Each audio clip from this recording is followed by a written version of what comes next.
Ronda Veritas Report. Mga kapanalig, ating bigyang daan ang Ronda Veritas mula sa damdaming anawin ng pet lovers kaugnay sa Iwas Paputoxic campaign ng Eco Waste Coalition at Philippine Animal Welfare Society sa pagsalubong sa bagong taon. Mula po yan kay Nolan Ariola. Nolan, go ahead.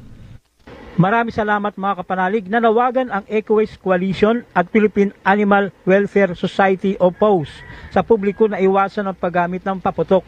Kaugnay nito nagsagawa ang dalawang grupo ng programang Iwas Paputoxic campaign sa isang mall sa Quezon City 3 araw bago ang pagsalubong sa bagong taon.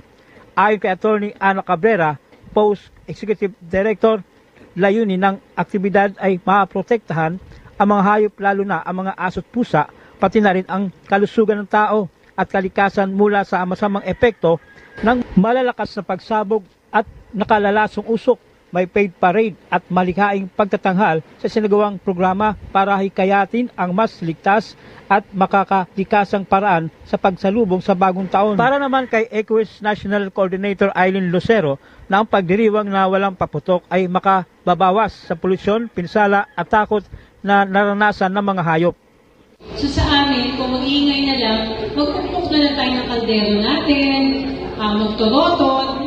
Nakakatakot pa rin yung mga ingay ngayon sa mga hayop, pero at least wala namang mga toxic fumes na nilalabas.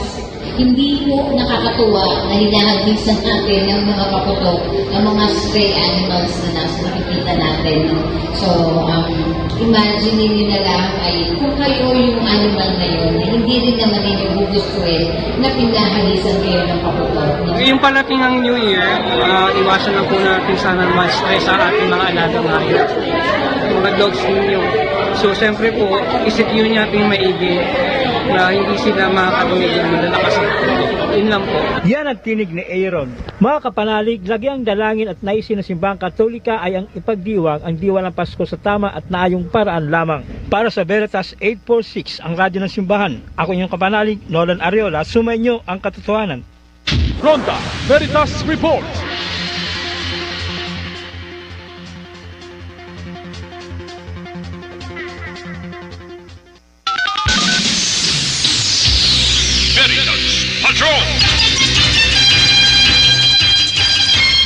Mula naman sa ating Veritas Patrol Michael Añonuevo, ban toxics na nawagan sa FDA at LGUs na ipagbawal ang pellet gun at iba pang mapanganib na laruan. Go ahead, Michael.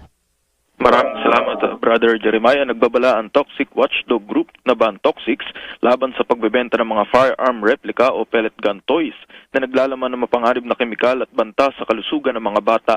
Sa isinagawang market surveillance sa Baclaran at Divisoria, nakabili ang grupo ng 5 uri ng pellet gun toys na nakakahalaga ng 100 hanggang 350 piso. Sa pagsusuri, natuklas ang naglalaman ng mga ito ng mataas na antas ng lead at cadmium at iba pang toxic metals na lumalabag sa umiiral na safety standards.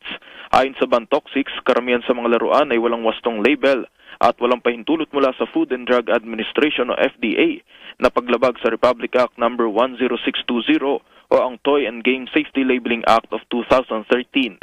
Babala ng World Health Organization, ang lead exposure ay maaaring magdulot ng pinsala sa pagunlad at pagkatuto ng mga bata.